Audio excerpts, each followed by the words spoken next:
Om is so professionally I've been doing this for almost 15 years. Science is natural only ना. बचपन से doctor बनने का मन था, छोटे से थे. मैं बहुत खुश हूँ आप नहीं बनी.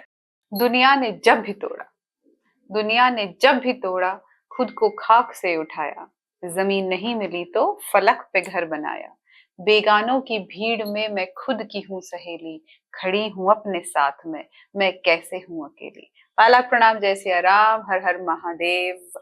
आज हम लेकर आए हैं ऐसी ही एक लेडी को, ऐसी एक महिला, एक शख्स को जो खुद की सहेली बन के बाहर निकली हैं और उन्होंने कुछ कमाल के काम किए हैं, वो अपनी ही जुबानी बताएंगी.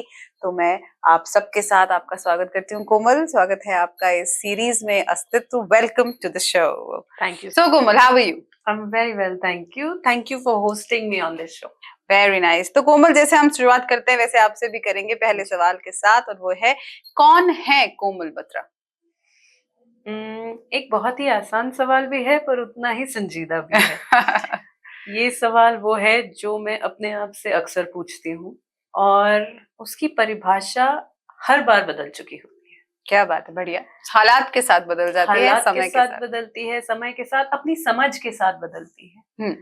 जो शायद मैं आज से 5 साल पहले थी वो मैं आज नहीं हूँ.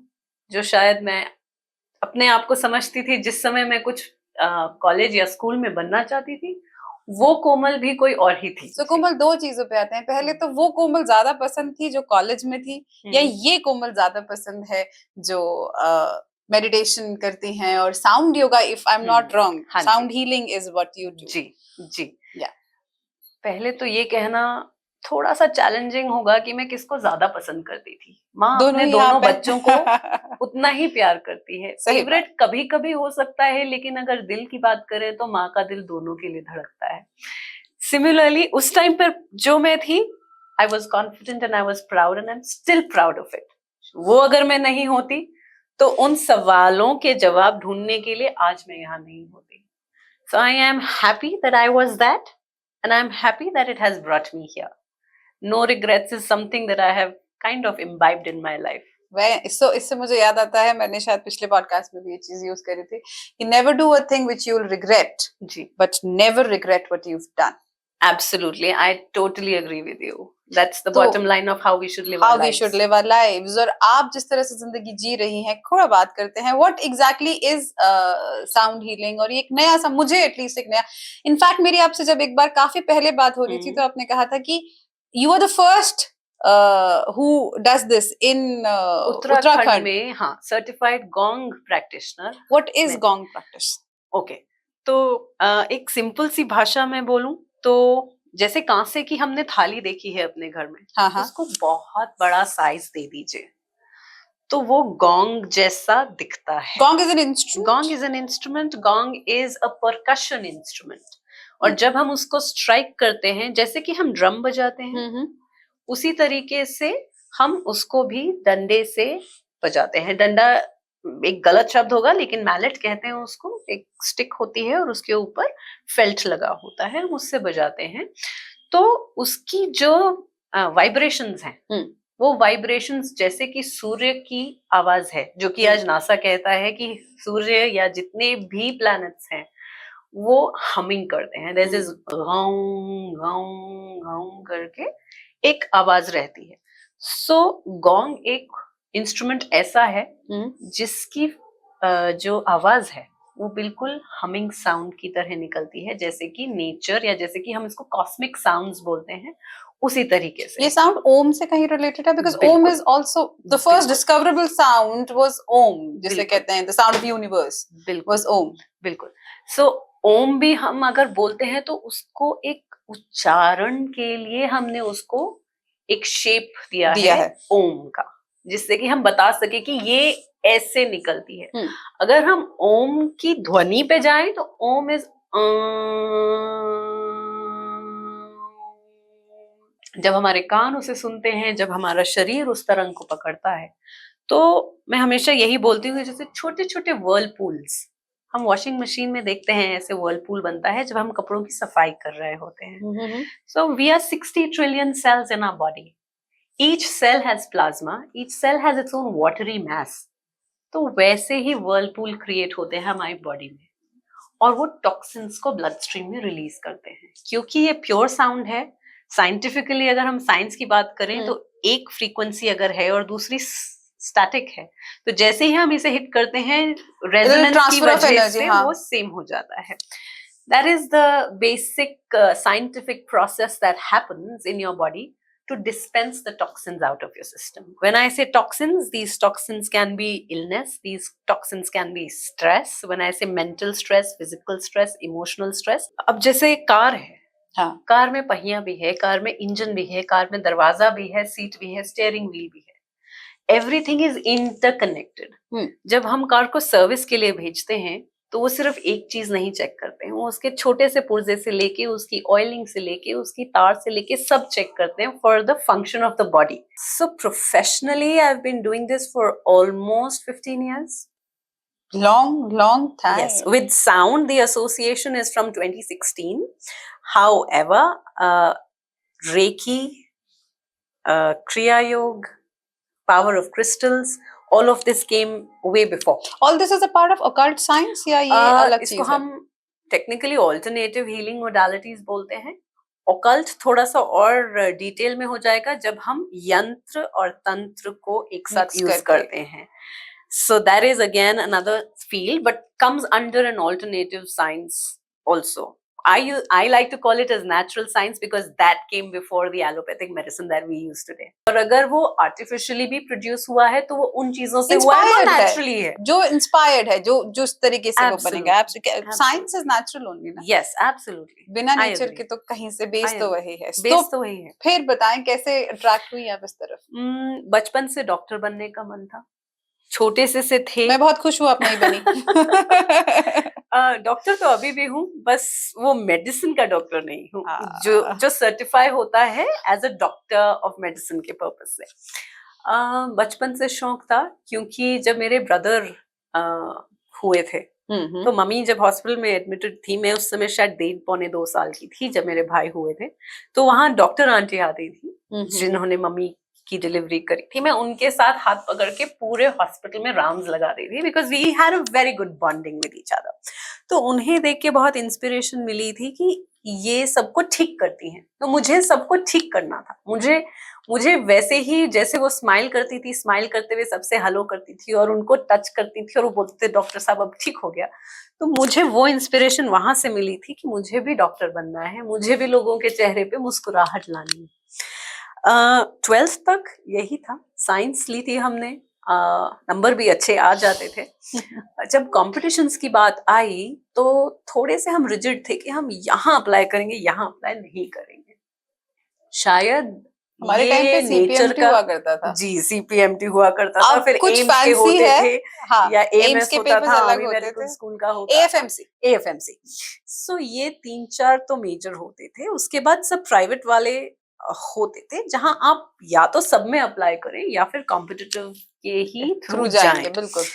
तो वहां थोड़ी सिलेक्शन, हमारी चॉइस ऐसी थी। जब रिजल्ट्स आए फर्स्ट टाइम तो हमने कहा नहीं यहाँ नहीं जाएंगे पापा, दोबारा 1 साल ड्रॉप करके करते हैं। तो कॉलेज में एडमिशन लिया यही लोकल, इस पर्पस से कि हम प्रिपेयर करेंगे कॉम्पिटिशन्स के। ड्रॉप आउट, हाँ, absolutely. So I continued with my college. I did a web designing course with NIIT and I did a marketing, branding and public relations course. Absolutely different. Absolutely different because I said अगर ये नहीं करना है तो कुछ और explore करें तो क्या करें। तो घर से रेजिस्टेंस नहीं आया कभी? आया, करना तो हम बहुत कुछ चाहते थे, करना हम फैशन डिजाइनिंग भी चाहते थे, करना हम मॉडलिंग भी चाहते थे, करना हम I also wanted to even become an air hostess at one point of time, but my father somehow had a very rigid or a very different mindset about these fields. आपने एक ऐसे शब्द का इस्तेमाल किया जो मेरे हृदय के बहुत करीब है, शायद मैंने पहले भी ये चीज शेयर की होगी कि जब आपको याद है उस टाइम पे मार्च में पेपर हुआ करते थे। जी बिल्कुल। और कहीं पे मिड मई के आसपास हमारा रिजल्ट आया करता था। मैं 2002 की बात कर रही हूँ, आप और मैं लगभग एक साथ ही पास आउट हुए होंगे लगभग। तो उस समय के बीच में जब लोग सीपीएमटी की तैयारी सब कॉलेज वाले ढूंढ रहे करते थे, तो मार्च में ना एक इंस्टीट्यूट है फ्रैंकफिन करके, उससे एयर अच्छा, आप भी फेलो बिल्कुल सफरर हमने है? सुना हुआ था, हम ज्वाइन करना चाहते थे लेकिन पॉकेट हमने मनी तो छोटी ज्वाइन थी। भी किया। अरे पॉकेट मनी छोटी होती थी, मिलती कहाँ थी, फीस ज्यादा होती थी, तो हमने तो इतना ज्वाइन दिमाग भी नहीं किया चलता। भाई, अच्छा। हमने ज्वाइन भी किया, बकायदा कोर्स भी किया, लेकिन ये नहीं मालूम था कि उसके बाद कुछ नहीं कर पाएंगे, बिकॉज वही फैक्टर है ना, वही when you factor। Belong to a family setup जहाँ पे सिर्फ दो ही चीज समझ में आती है, and you have a white collar job, कि या तो भाई आप टीचर बन जाइए या डॉक्टर बन जाइए, बिल्कुल या साइंस लिए हो तो डॉक्टर या इंजीनियर बन इंजीनियर जाओ। बन जाइए, बिल्कुल। सो फिर उसके बाद अह, तब तक बचपन से लेकर उस टाइम तक मैंने खीरो की किताबें पढ़ी थी जो कि पामिस्ट्री से रिलेटेड हाँ। है। एस्ट्रोलॉजी पढ़ी थी बाजार से किताबें खरीद करके, क्योंकि इंटरनेट होता नहीं था तब। इंटरनेट 98 99 में हमें समझ में फोन भी आया नहीं है। होता था। फोन तो बहुत दूर की बात है, मतलब मोबाइल की बात करें, फोन जो करना होता था वो भी जो गिने चुने नंबर आपको पता होते थे 4 दोस्तों के, उन्हीं को हाँ, किए जिसमें ऐसे जाते ऐसे थे। घूमता था। बिल्कुल। तो इंटरेस्ट जैसे ही इंटरनेट आया, ये वही टाइम है जब हमने अप्लाई करा था कॉलेजेस में, तो इंटरनेट आने से हमारी जो क्यूरोसिटी थी related to metaphysical sciences, related to alternative medicine, वो सब जैसे कि ना उनको एक पंख लग गए। वो floodgates were just open for information and knowledge to be accessible to me. तो काफी पढ़ने को off the academic space काफी पढ़ने को मिला, और कहीं ना कहीं क्यूरोसिटी अंदर बढ़ती रही कि इसमें क्या मैं कुछ कर सकती हूँ, इसमें क्या मैं कुछ कर सकती हूँ।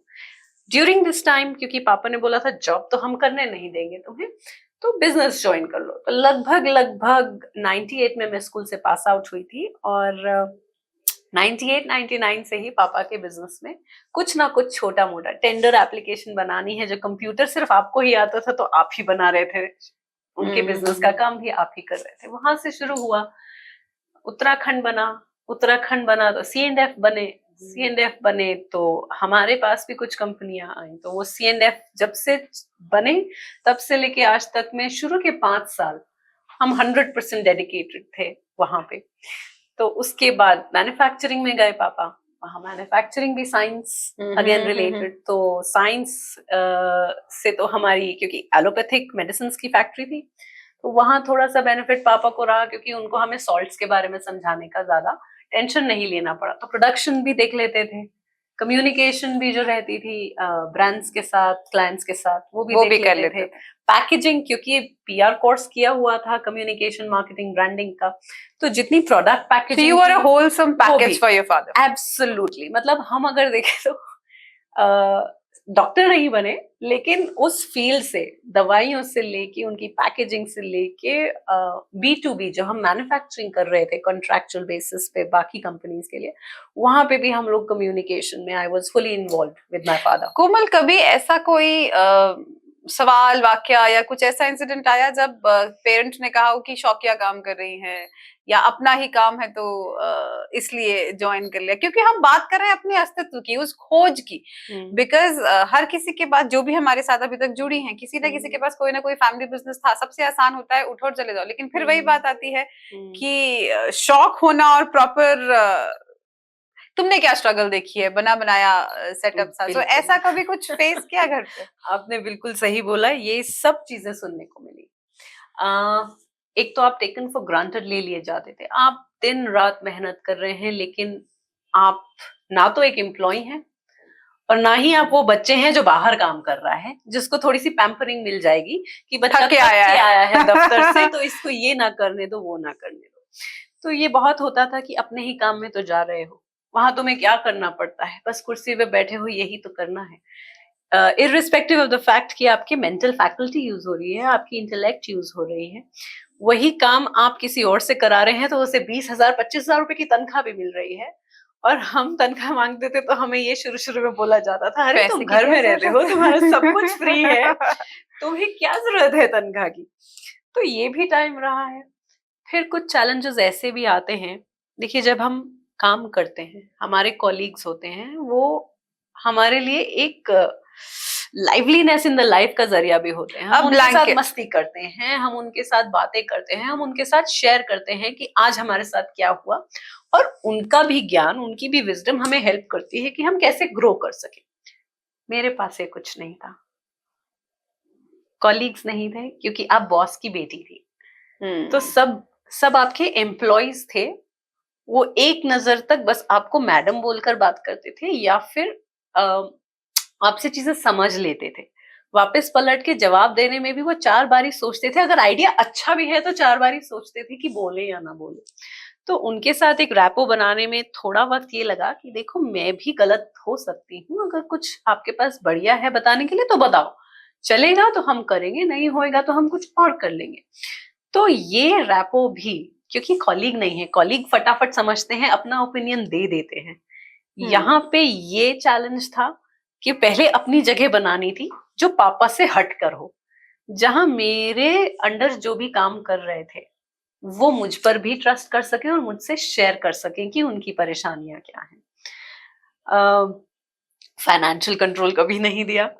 कहीं ना कहीं पेट्रियार्कल बैकग्राउंड जब रहता है, बेटियों को क्या देना चाहिए क्या नहीं देना चाहिए, तो पैसा उसमें सबसे पीछे रहता है। आप पढ़ाई एक बारी को करा देते हैं, लेकिन पैसा मैनेज करने के लिए आप अपने बेटे को ही देते हैं। आपको ऐसा लगता है, और बड़ा सवाल है, आप नहीं जवाब देना चाहेंगी तो भी चलेगा, कि बेटियों की शादियों पे अगर 2 करोड़ खर्च किया जा सकता है लेकिन बिजनेस के लिए 2 लाख देने में भी दिक्कत आती है। आप सही कह रही हैं। मैं बिल्कुल जवाब दूंगी इस बात का, क्योंकि मेरे को जो तनख्वाह मिलती थी जब मैं काम करती थी वो मेरे सेविंग्स अकाउंट में जमा होती रहती थी, तो क्योंकि वो पापा आपके लिए सेव हो रही थी। वो पापा ये कहते थे कि देखो खर्चा जो तुम्हें करना है वो तो तुम कर ही रही हो, ये जो तनख्वाह मिल रही है इसको जमा करो, तुम्हारी शादी में काम आएगा। हम कहते थे कि अगर शादी नहीं करेंगे तो फिर कहाँ जाएगा ये पैसा, है तो हमारे लिए, हमें खर्च करने दो जहाँ करना है। नहीं, ये तुम जमा कर लो, खर्च तुम पे ही होएगा। तो आपने सही बोला, जितने लाख कह लो जितने करोड़ कह लो, वहां खर्चे के लिए तैयार थे। लेकिन अगर आपको कुछ चाहिए तो वो भी सोच सोच कर। मुझे याद है कि लैपटॉप लेना था, एक लैपटॉप को चलाते हुए 5-6 साल हो गए थे, और क्योंकि मैं खुद भी कंप्यूटर कोर्स करी थी तो डेटाबेस से रिलेटेड, प्रोग्रामिंग से रिलेटेड काफी चीजों में मैं इन्वॉल्व रही हूँ काफी टाइम तक। तो उसके लिए मुझे लेटेस्ट टेक्नोलॉजी से रिलेटेड कुछ ना कुछ चाहिए रहता था। तो मुझे याद है एक बारी लेना था तो पापा को बोला, डर डर के बोला, उन्होंने कहा अरे तुम बहुत खर्चा करती हो, ये क्यों चाहिए, वो है तो सही, वो है तो सही लेकिन वो अब चलता नहीं है। अरे तुमने पहले क्यों नहीं बताया, हम पहले ही कुछ और ले लेते। तो टेक्नोलॉजी बढ़ती है, समय के साथ इम्प्रूव होती है, ये कॉन्सेप्ट भी कभी कभी समझाने में दिक्कत आई जब आप ही एक टेक्निकल पर्सन होते हैं। तो कुछ हाँ, चैलेंजेस पर ये ऐसे कॉमन भी आते जेंडर है, हैं। ये चीज दोनों के आते साथ हैं, हो सकती है, बिल्कुल आते हैं। आते हैं। आपका ना जो ब्रोच है मुझे बहुत देर से अट्रैक्ट कर रहा है, जिसमें लिखा है नादान नादान दिल। दिल। लेकिन कोमल, आप जो हमारी सोसाइटी का एक सेट स्ट्रक्चर है उससे थोड़ा सा अलग है। मैं ये नहीं कह रही हूँ कि गलत है या सही है, बस थोड़ी सी एक एक 2 लाइनें मुझे याद आती हैं कि करती हूँ मैं भी गलतियां, मैं भी कुछ गलत हूँ, कुछ हूँ तुम्हारे जैसी, कुछ तुमसे मैं अलग हूँ। तो कुछ कुछ ऐसे ही आप सिंगल हैं, और जितना मैं आपको जानती हूँ बाय चॉइस आप सिंगल हैं। तो पेरेंट्स की तरफ, समाज को छोड़ दीजिए एक बार, क्योंकि हम अपने घर की बात कर रहे हैं, ये प्रेशर कभी फील किया है आपने? और डू यू फील कि एक सिंगल वर्किंग वुमन, और जिस तरीके से हम आप बात करती है हीलिंग की, आप ट्रैवल करती है, you go into corporate, you are an easy target? ये एक सवाल में बहुत सवाल है और मैं सबका जवाब देना चाहूंगी।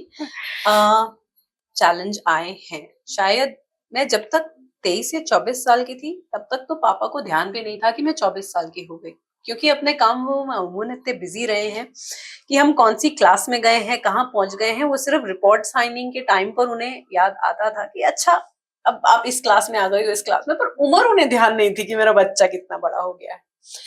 तो मुझे नहीं लगता पिता को लड़की की उम्र कभी भी याद रहती है, बिकॉज वो छोटा ही देखना चाहते हैं उसे हमेशा। हाँ, ये बात आपकी बिल्कुल सही है। तो मेरे पापा के एक कजन है, उनकी बेटी की शादी की बात हुई और वो मेरी ही उम्र की है लगभग। अरे तुम शादी क्यों कर रही हो, अभी तो वो छोटे हैं। अरे नहीं, छोटी क्यों है, 24-25 साल की हो गई। अरे मेरी बेटी भी 24-25 साल की हो गई तो उसकी शादी मुझे भी करनी चाहिए। That's when it struck him. From that time until I was 31, almost every day there was a tussle. Almost every day. शुरू में नहीं, क्योंकि एड देने हैं तो हमने कहा चलो दे दो, वो Ad फोटोज में भी खिंचवाई वो आपने फोटोज भी मैट्रिमोनी खिंचवाई हैं, और में? कभी कभी दिखी, अभी रिसेंटली कुछ दिखने में आई तो पहचानना मुश्किल था कि क्या ये मैं हूँ। सिर्फ फेस की नहीं, the questions on that face were different. The answers on that face were different. The whole story on that face was different, and I couldn't relate to it. And that's why when you asked in earlier कि वो था या ये है पसंद, तो वो तस्वीर जब मैंने देखी तो वो इनोसेंस भी अच्छी लगी, वो एक लॉस्ट फेस भी अच्छा लगा कि जहां शायद फोटो खिंचवाने के लिए खड़ा कर दिया है, वैसे फोटो खिंचवाएं तो आप कहते हो अच्छा लड़कियों को ऐसे फोटो नहीं खिंचवानी चाहिए, बट शादी के लिए आप ही बोल रहे हो कि ऐसे कर लो, ऐसे कर लो, वैसे कर लो, पता नहीं कैसी कैसी फोटो खिंचवाई। मतलब दुल्हन तो बने नहीं, उससे पहले ही वो पोज बनवाते हैं कि ये तो लड़के वालों को भेजनी है तो ऐसे खिंचवा, तो वो भी हुआ। बहरहाल कुछ ऐसा हुआ कि पत्रियां नहीं मिली, जहां मैं बोलती थी कि थैंक गॉड, कहीं पत्री मिली तो ये चैलेंज भी आया। एक इंसिडेंट मुझे याद है, लड़का डॉक्टर था, लड़के के फादर डॉक्टर थे, लड़का 6 फुट 4 इंच था और मैं 5 फुट 3 इंच हूँ। तो मेरा एक कजन है, वो भी लगभग 6 फुट 4 इंच है। जब मैं उसके साथ खड़ी होती हूँ तो ऐसे बात करती हूँ, और वो अपने कंधे, मेरे कंधे पे अपना हाथ ऐसे रखता है कि जैसे कि मैं हाई टेबल हूँ। तो मैंने कहा पापा ये तो बहुत ज्यादा हाइट का डिफरेंस है, बड़ी दिक्कत होगी, मेरी तो गर्दन में ही बल आता रहेगा बार बार, तो आप बोल दो भाई मुझे नहीं करनी इनसे शादी। तो the boy's father, he said, how can you reject my son? ये प्रॉब्लम तो हमें होनी चाहिए कि आपकी बेटी छोटी है हमारे बेटे से। So my father was taken aback because before that he was telling me, अरे ये थोड़ी होते हैं रीजन, हम ऐसे कैसे बोल दें, इज्जत की बात है, वो क्या सोचेंगे कि कैसे हैं।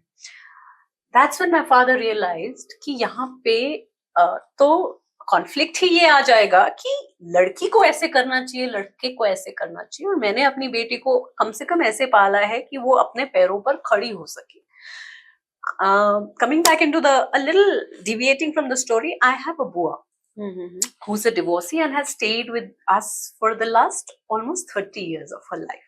So my father has seen how when she was kept as a pampered child and not given the strength to stand on her feet, affected her. When it was her time to take a stand for herself, she couldn't do that. So he made sure that I know how to go to the bank, I know how to operate the post office accounts, I know how to ride a bike also and drive a car also. So that ways my father was very proactive in making me a self-confident woman who can take care of herself. At the same time, शादी वो ऐसी चीज है जो बोलते हैं करनी ही करनी है, वो सोशल फ्रेमवर्क है ना। बिल्कुल। Thankfully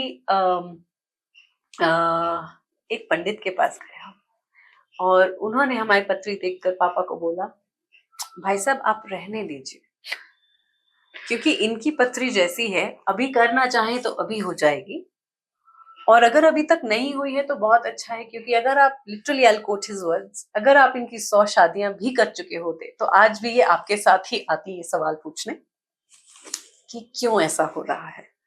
So it is better that she is still single.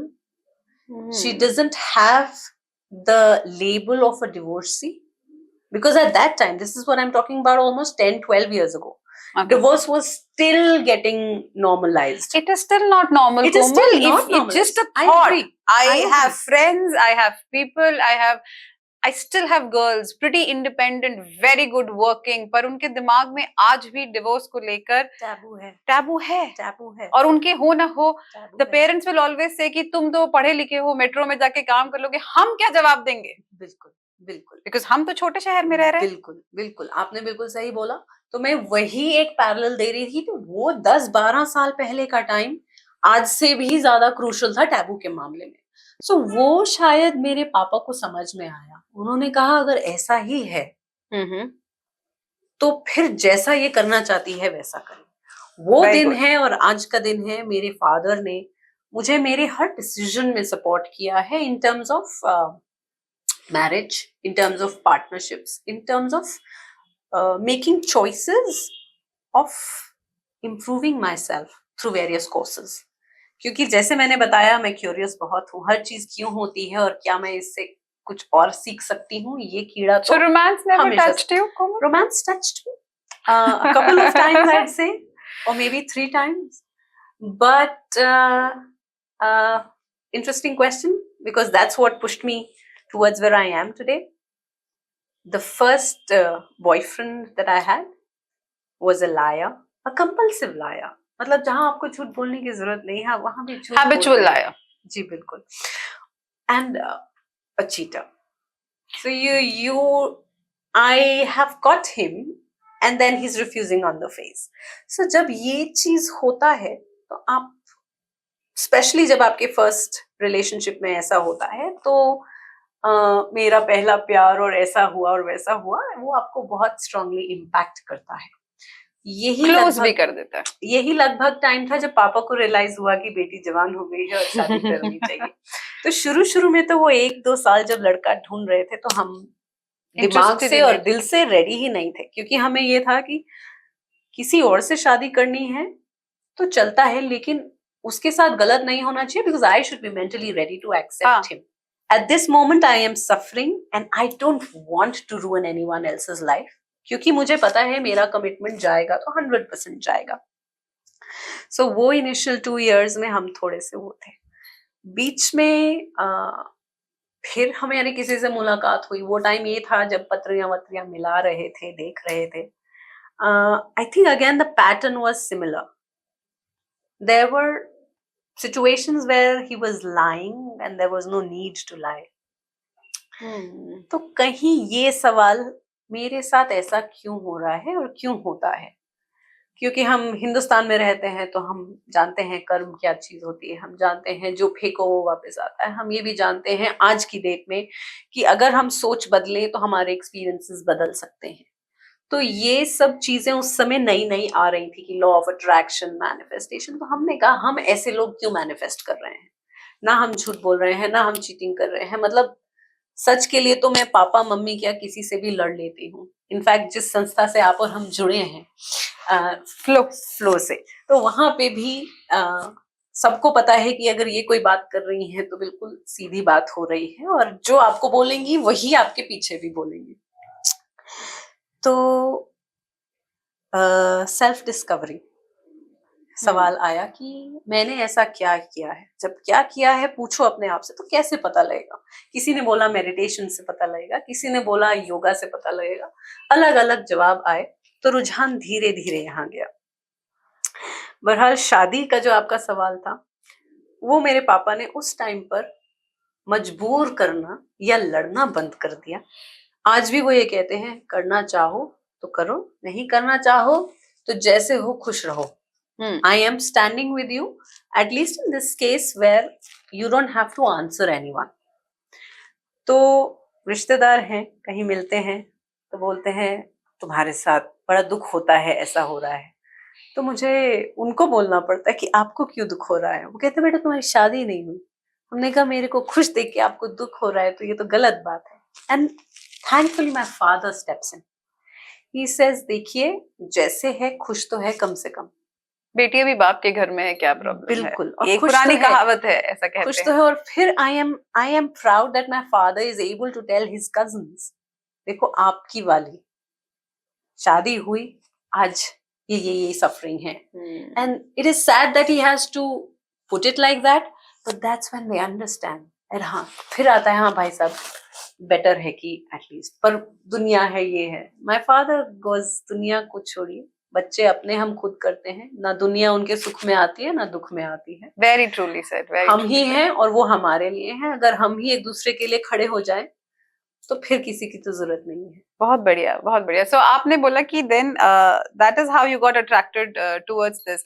कोमल, आप इसे प्रोफेशन की तरह लेती हैं, you are a professional healer, और आपने बोला कि इतने सालों से आप इससे एसोसिएटेड हैं। ये सवाल मैं सबसे पूछती हूँ, आपसे पूछना चाहूंगी कि जब हम कोई भी प्रोफेशन, जैसे हमने किसी से बात, अगर मैं ही अपनी ही भी बात करूँ, और अगर मैं कहीं पे भी कुछ, अगर सपोज मुझे कुछ मॉडरेट करना है या अगर मुझे कुछ होस्ट करना है, तो बड़े सारे सवाल होते हैं। लड़की है कर लेगी, शादीशुदा है, बच्चे वाली है, क्या देर तक रुक पाएगी? Will she be able to take the commitment as given to her, because उसके पास तो और बहुत सारी रिस्पॉन्सिबिलिटीज हैं। तो जब आप फील्ड में जाती हैं तो ऐसे कोई सवाल या चैलेंजेस आपको सुनने को मिलते हैं? मिलते हैं। सबसे पहले तो यही मिलता है कि शादी नहीं हो रखी है। तो एक ट्रस्ट फैक्टर वहां पे थोड़ा सा डाइल्यूट होता है, क्योंकि एक जनरल धारणा ये है कि अगर आपकी शादी हो रखी है तो आपको विश्वास ज्यादा आसानी से किया जा सकता है, या आपकी सीरियसनेस या आपकी रिस्पॉन्सिबल नेचर को एक एफर्मेशन ज्यादा मिल जाती है, एक स्टैंप लग जाता है कि अच्छा शादी हो रखी है, बच्चे हैं, तो मतलब रिस्पॉन्सिबल है कहीं ना कहीं। क्योंकि मैंने नहीं सोचा कभी ऐसे, मुझे इसका उल्टा ही लगता है हमेशा कि if you are into a family space तो हमेशा जैसे मैं भी अगर कभी, तो हमेशा सामने से एक चीज, और ये फैक्ट होता है, हम कंडीशनड ही ऐसे हैं कि family will always be a priority. Family will always be a priority. अगर तो आप सीरियस हैं और सिंगल हैं, और अगर आप ऐसे जी रहे हैं कि लाइफ निरस हो चुकी है, तो लोग आपको आसानी से सीरियसली ले लेते हैं। आई एम, आपने अभी इसकी बात करी, नादान दिल। नादान दिल, इनोसेंट दिल होता है, मस्ती वाला होता है, मनमौजी होता है, राही होता है, जहां मर्जी हो चल जाता है और अपनी जगह खुद बना लेता है। एक तो महिला होना और इस तरह का एटीट्यूड होना कि मुझे अपने आप पे विश्वास है और मैं जहां हूं हंस खेल कर अपने लिए जगह बना सकती हूँ, ये ऑलरेडी सामने वालों को चैलेंज कर देता है। और कुछ नहीं मिलता तो एक लेबल ये मिल जाता है कि आप अकेले हैं, आप हंस रहे हैं, आप अपने आप सब कुछ हैंडल कर रहे हैं, तो इसका मतलब या तो आप कैरेक्टर में स्ट्रांग नहीं है। Very commonly said in the 10-12 podcasts that we've done, this line has been touched in all the podcasts. So ये सबसे आसान काम है। बिल्कुल। तो यहाँ पे ये मैं कहती हूँ, अगर आप मेरे बारे में ये बोल रहे हैं तो ये आप अपनी सोच बता रहे हैं कहीं ना कहीं। Very nicely said. इसीलिए मैंने कहा कि ये चैलेंज मुझे आया है कि लड़की की ना शादी हो रखी है ना बच्चे हैं, तो रिस्पॉन्सिबल कम होगी और घूमती है हर जगह। हमारा काम ही हमें सब जगह ले जाता है। हम तो किस्मत वाले हैं कि ये रिस्पॉन्सिबिलिटी नहीं है कि पति क्या कहेगा, बच्चे हैं, स्कूल है। I have so much respect for women who are married, who are running an office, who have kids, क्योंकि आप चारों तरफ बिजी हैं, उसके बाद भी अपने लिए वक्त निकालती हैं। I'm taking also you as an example and commending you. Running an outlet here, running Niravati, running yourself as a woman, running and yourself as a mother, yes, and a wife, and a daughter-in-law, and a daughter. There's so many roles. You are involved in all of these roles and coming out with flying colors at all of them. Thank you. So मुझे तो लगता है कि मैं इतना सा भी नहीं कर रही हूँ जितना आप लोग करते हैं, और शायद उसी वजह से लोग मुझे सोचते हैं कि ये सिंगल है तो रिस्पॉन्सिबिलिटी कम लेगी।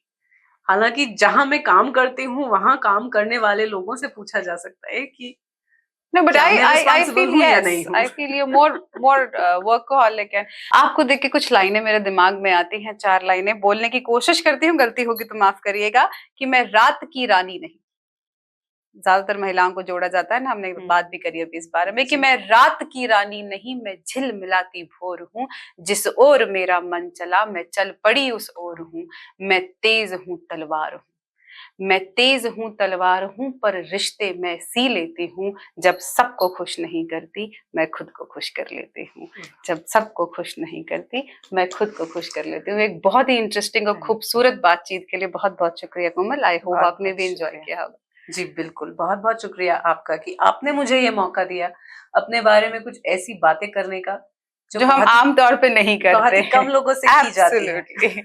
Thank you so much. On that note, see you again.